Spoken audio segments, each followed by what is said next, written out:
பக்கத்தூர் முருகன் கோயில்ல கும்பாபிஷேகம். வாரியார் சாமி வேற நீ வந்தே ஆகணும்னு ஆள் அனுப்பிச்சிட்டாரு. வந்த எங்க அப்பா முருகனை ஆனந்தமா தரிசனம் பண்ணின. பாதி சிலைதான் கொஞ்சம் ஞாபகம் வந்தது, அப்படியே பார்த்துட்டு போலான்னு வந்தேன். எப்படி சௌக்கியமா இருக்கிறியா? ஆசீர்வாதத்துல நல்லா இருக்கான்ப்பா. எல்லாமே என்னாலதான்னு சொல்லாதேன்னு எத்தனை தடவை சொல்லி இருக்கிற, மறந்துட்டியா? எல்லாமே எங்க அப்பா மருதமலை முருகன் அருளாலதான்னு சொல்லு. அதற்கிட்ட தர்மலிங்க பையனும் பொண்ணு என்ன செய்யறாங்க? பையன் எம்ஏவுக்கும் பொண்ணு பிஏவுக்கும் பரீட்சை எழுதி இருக்காங்க. கவலையே படாத, எங்க அப்பா மருதமலை முருகன் அருளால நிச்சயம் பாஸ் ஆகிடுவாங்க. அது போதும்பா. ஐயா சொன்னபடி நான் பாஸ் பண்ணிட்டேன், அதுவும் ஃபர்ஸ்ட் கிளாஸ். முருகா பாத்தியாப்பா, இதுதான் நான் வணங்குற தெய்வத்தினுடைய அருள். சௌக்கியமாமா? சௌக்கியம்தான் ஐயா. நான் வரட்டுமா? என்னப்பா அது வந்துட்டு சாப்பிடாம போனா இப்படி? இன்னைக்கு கிருத்திகை, நான் சாப்பிடுவேனா? சாப்பிட மாட்டேன், விரதம். இன்னொரு நாளைக்கு வந்து வயிறு நிறைய சாப்பிட்டு வர. வரட்டுமா? வரட்டுமாமா? முருகா அப்பனே மருதமலை ஆண்டவனே. ஏமா ஃபர்ஸ்ட் கிளாஸ்லயே பாஸ் பண்ணிருக்கற? அது மட்டும் இல்ல, காலேஜ்லயே நான் தான் ஃபர்ஸ்ட். கங்க்ராச்சுலேஷன். தேங்க் யூ அண்ணா. நீ எப்படி? உங்க அண்ணன் செகண்ட் கிளாஸ். படிப்புல மட்டும் இல்லம்மா, எல்லா விஷயத்திலயுமே நீ ஃபர்ஸ்ட் கிளாஸ், இவன் செகண்ட் கிளாஸ். என் தங்கச்சி என்ன விட உயர்வா இருக்கிறதுல எனக்கு தானப்பா பெருமை. அப்படி சொல்லண்ணா. அம்மா நீ ஃபர்ஸ்ட் கிளாஸ்ல பாஸ் பண்ணதுக்கு நாளைக்கு நான் உனக்கு ஒரு பெரிய பார்ட்டி கொடுக்க போறேன். சாரி டாடி, நாளைக்கு கலெக்டர் டாக்டர் லதா எனக்கு பார்ட்டி கொடுக்க போறான். அப்பா எனக்கு ஒரு முக்கியமான என்கேஜ்மெண்ட் இருக்கு. அவதான் கலெக்டர் வீட்டுக்கு போற, நீ எங்கப்பா போறேங்கிற? என்னப்பா மறந்துட்டீங்களா? நம்ம டிரைவர் ஆறுமுக தங்கச்சிக்கு கிராமத்து கல்யாணம். எவ்வளவோ கூப்பிட்டு நீங்க தான் வரமாட்டேன்ட்டீங்க. நானாவது போயிட்டு வர வேண்டாமா? பாத்தியாமா, நீ கலெக்டர் வீட்டுக்கு டின்னருக்கு போறேங்கிற, இவன் டிரைவர் வீட்டுக்கு கல்யாணத்துக்கு போறாங்கிறான். இவன் எல்லாத்திலுமே செகண்ட் கிளாஸ் தான் நான் சொன்னதுக்கு இப்ப அர்த்தம் புரியுதா? ஏப்பா டிரைவர் வீட்டு கல்யாணத்துக்கு போறது தப்பா? தப்பு தாண்டா. நீ ஒரு டிரைவர் மகனா இருந்தா பரவாயில்ல, லட்சாதிபதி மகனாச்சே, இப்படி போறது தப்பு தாண்டா, தப்பு. டாடி பின்ன என்னம்மா, கல்யாணத்தை பண்ணிக்கிட்டு வந்து காலில் விழுந்தா 50 நூறு கொடுத்து அனுப்பாம கௌரவத்தை விட்டுட்டு ஊரை விட்டு ஊரு போய் வாழ்த்துறேங்கிறா? அவனோட கார்ல சமமா போகும்போது அப்ப அந்தஸ்தை பத்தி நினைக்கிறமாப்பா. இத பாரு, நீ டிரைவர் விட்டு கல்யாணத்துக்கு போனாலும் சரி, வாட்ச்மேன் விட்டு வளைகாப்புக்கு போனாலும் சரி, ஐ டோன்ட் பாதர். இது பாருமா, நீ கலெக்டர் வீட்டுக்கு டின்னருக்கு போறப்போ இது யார் பொண்ணுன்னு கேட்கிற மாதிரி ரிச்சா ட்ரெஸ் பண்ணிட்டு போகணும். அதாமா எனக்கு கௌரவம். அந்த கௌரவத்தை நீதாமா காப்பாத்தணும். பாரு, நீ சொல்றதுதான் உண்மைதானா? அத்தனையும் சத்தியமுங்க. ஆனா ஒண்ணு மட்டும் சொல்றேன், உங்க வீட்டு உப்பத்தின நன்றிக்காக நான் இந்த கல்யாணத்தை நிறுத்தத்துக்காக எத்தனையோ முயற்சிகள் செஞ்சேன். ஆனா பலன் சின்ன முதலாளி என வேலையை விட்டு நிறுத்தனதா. கூலிக்காரிக்காக உண்மையா உழைச்சிட்டு இருந்த பாரதிய வெளியில அனுப்பிட்டாமா? கோவப்படாதீங்கப்பா, அண்ணனை வரவழைச்சு உண்மை என்னன்னு விசாரிப்போம். சின்ன முதலாளி வராருங்க. அண்ணனா? ராதா கொஞ்சம் இருங்கப்பா. அண்ணா இவங்க அண்ணி. ஏண்டா கல்யாணமே பண்ணிட்டியா? இல்லப்பா, அதுக்கு அனுமதி கேட்கத்தான் கையோட அழைச்சிக்கிட்டு வந்திருக்கேன். என்கிட்ட ஆஸ்தின்னு ஒண்ணு இல்லன்னா கல்யாணத்துக்கு அனுமதி கேட்க கூட என்கிட்ட வந்திருக்க மாட்டேன். ஆஸ்திக்காக இல்லப்பா, பின்ன உங்க ஆசீர்வாதத்தோட கல்யாணம் நடக்கணுங்கிறதுக்காக. இந்த நல்ல காரியத்துக்கு நான் ஒரு காலம் சம்மதிக்க மாட்டேன். போவழியே.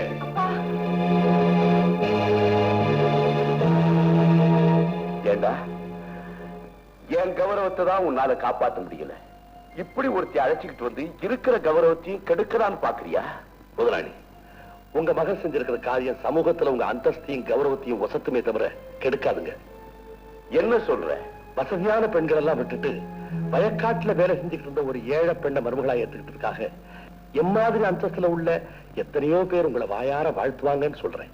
இதப்பா, ஓ மாதிரி அந்தஸ்துல உள்ளவங்க என்ன பாராட்டலாம், அது எனக்கு தேவையில்லை. ஏன் மாதிரி அந்தஸ்துல உள்ளவங்க ஒருத்தர் கூட என்ன கேவலமா பேசக்கூடாது. அதுதான்டா என் கவலை.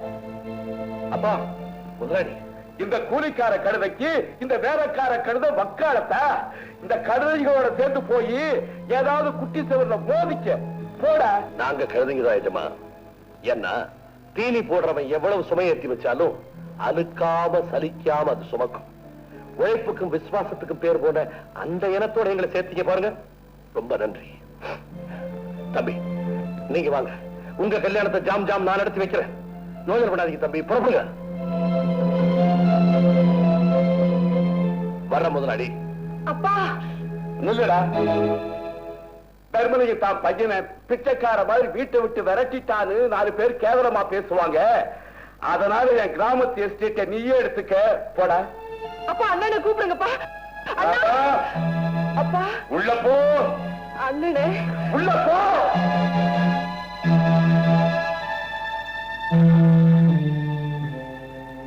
முதலாளி, உங்க வீட்டு உப்பத்தின நன்றிக்காக நான் என் கடமை செஞ்சிட்டேன். வரங்க. பாரு, எங்க போற? பொழப்புக்கு ஏதாவது வேலை தேட வேண்டாங்களா? அவசியம் இல்லை. என் குடும்ப நன்மைக்காக வேலை இழந்த உனக்கு மறுபடியும் வேலை கொடுக்க வேண்டியது என் கடமை. இனிமே நீ இங்கேயே வேலைக்கு இருக்கலாம். ஐயா, உங்க வீட்டு உப்பத்தினவன் ரொம்ப நன்றியா.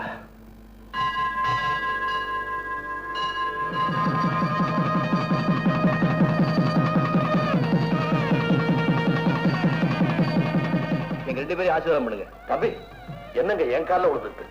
பொண்ணு வீட்டுக்காரர் வைத்தியரையா, மாப்பிள்ளை வீட்டுக்காரர் நீங்க 2 பேரும் ஆசீர்வாதம் பண்ணாம வேற யாரு பண்றது? தீர்காயுசா இருங்க.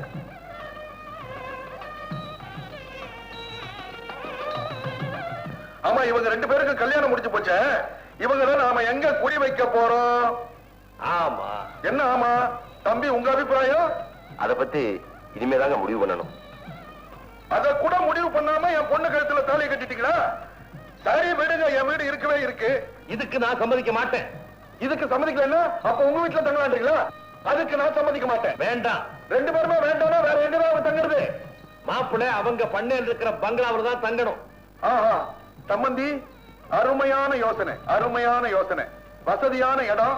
அவங்க வீட்டுல ஃபேன் ஓடும், எங்க வீட்டுல பெருச்சாலி ஓடும். அவங்க வீட்டு கட்டில மெத்த இருக்கும், எங்க வீட்டு கட்டில பழைய செத்ததா இருக்கும். நிம்மதியா அங்கேயே போய் தங்கிக்கிறதா நல்லது. இது வசதி பிரச்சனை இல்ல வைத்தியரையா, வாழ்க்கை பிரச்சனை. நிச்சயமா அந்த பங்களாக்குள்ள நான் கால் எடுத்து வைக்க மாட்டேன். அப்படி சொல்லாதீங்க தம்பி. ஐயா ஆத்திரத்துல கௌரவத்துக்காகத்தான் உங்களை வீட்டை விட்டு வெளியே போக சொன்னாரே தவிர மனசார அப்படி சொல்லலீங்க. ஐயா ஆமாங்க, இல்லைன்னா எஸ்டேட்டையும் பங்களாவையும் எங்க எடுத்துக்க சொல்லணும். ஆமா மாப்பிள்ள, சம்பந்தி சொல்றதுலயும் நியாயம் இருக்கு.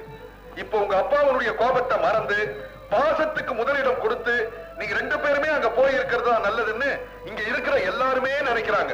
என்னங்க ஐயா சொல்றீங்க? புறப்படுங்க தம்பி. இன்னைக்கு இல்லைன்னாலும் என்னைக்காவது ஒரு நாள் நீங்க வாடுறதை பார்த்து அவர் வாயார மனசார வாழ்த்தத்தான் போறார். மாப்பிள்ள, உண்மையிலேயே உங்க அப்பா மேல உங்களுக்கு பாசம் இருந்தா, உங்க குடும்பம் ஒண்ணு சேரணுங்கிற அக்கறை இருந்தா, பேர குழந்தைய தாத்தா எடுத்து கொஞ்சம் பாக்கணுங்கிற ஆசை இருந்தா, நாங்க அங்கேயே போய் தங்கிக்கிறோம். வா.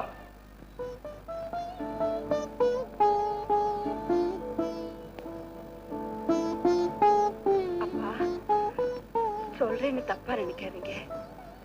நடந்தது மறந்துட்டு அண்ணனே திரும்ப கூப்பிட்டுக்கலான்னு சொல்றியாமா? அவன் இந்த வீட்டுக்குள்ள நுழைஞ்சா நான் உயிரோட இருக்க மாட்டேன். அம்மா, உங்க அண்ணன் நம்ம குடும்ப கௌரவத்தை குறைச்சி என்ன தலகுனிய வச்ச அன்னைக்கே நான் செத்து இருப்பம்மா. நான் ஏன் உயிரோட இருக்கிறேன் தெரியுமா? நீ ஏன் கௌரவத்தை காப்பாத்துவேங்கிற நம்பிக்கையில தான்மா. உங்க நம்பிக்கை என்னைக்குமே வீண் போகாது. கவலைப்படாதீங்கப்பா. ரெஸ்ட் எடுத்துக்கங்க. கடவுளே, என் குடும்ப கௌரவத்தை கெடுக்க ஒரு மகனை கொடுத்துட்டியேன்னு நான் கண்ணீர் விட்டேன். ஆனா அந்த கௌரவத்தை காப்பாத்த ஒரு மகளையும் கொடுத்து என் கண்ணீரை தொடச்சிட்டியே. நான் உனக்கு எப்படி நன்றி சொல்லுவேன்?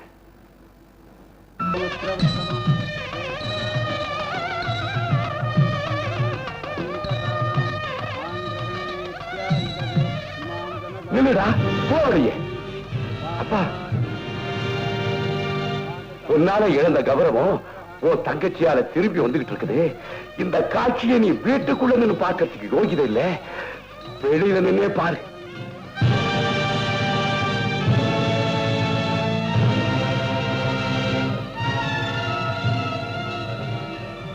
நான் அப்பவே சொன்னேன், கேட்டியா? வெளியே இருந்தாவது தான் மக கல்யாணத்தை பாருன்னு சொன்னாரே, அதுல இருந்தாவது தெரிஞ்சுங்க. பாசமும் உறவும் நெஞ்சில ஒட்டி இருக்குன்னு இங்க இருந்தே பாப்போம். பொண்ணு அவசியம் போவாங்க.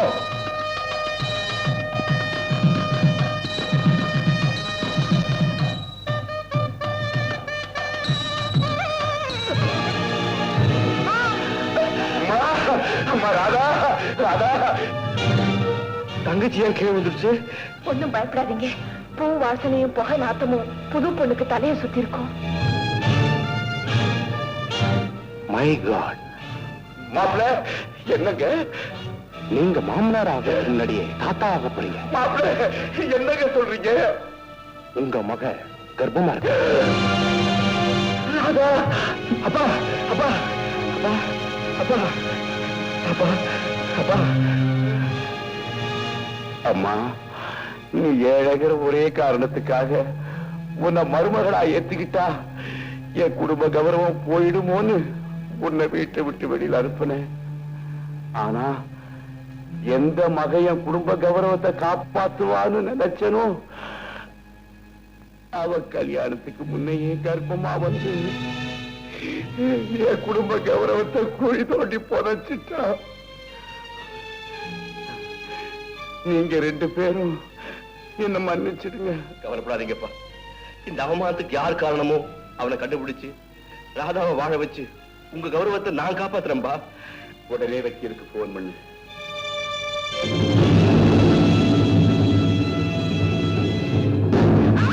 என்ன விட்டுடுங்க.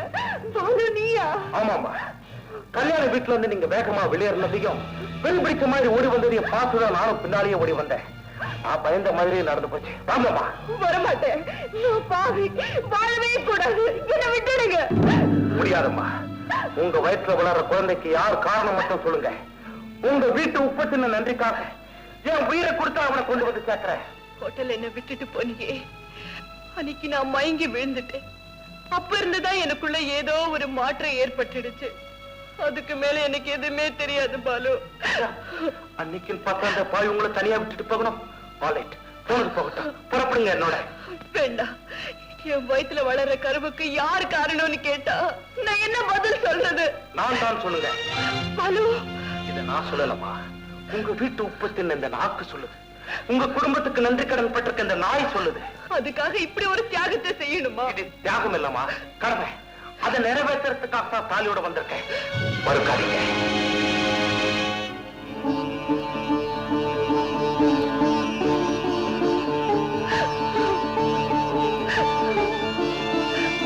அம்மா, இனிமே நீதாம்மா குடும்ப கௌரவத்தை காப்பாற்றணும்.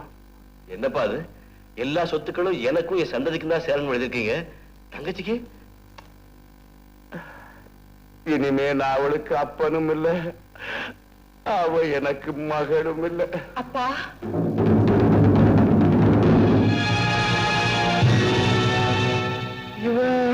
இவ என் கணவர்.